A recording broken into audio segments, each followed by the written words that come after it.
বাচ্চা এত পটি করছে, মা নিশ্চয়ই উল্টোপাল্টা কিছু খেয়েছে।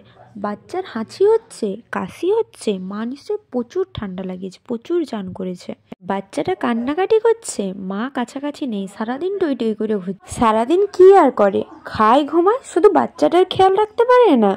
এইসব কথার মুখোমুখি আপনিও হয়েছেন নিশ্চয়ই, আমিও হয়েছি নতুন মা হওয়ার পরে। কেউ কিন্তু বোঝে না একজন নতুন মার কত চিন্তা, কত স্ট্রেসের মধ্যে দিয়ে তাকে যেতে হয়, কত শারীরিক পরিবর্তনের মধ্যে দিয়ে তাকে যেতে হয়। এটা কেউ বোঝে না।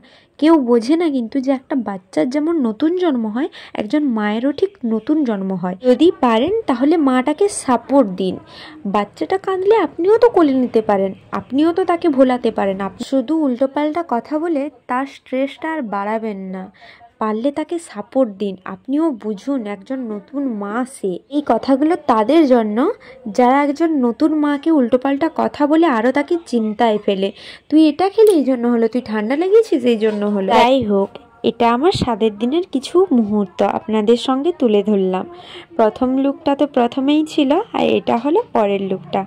টাটা।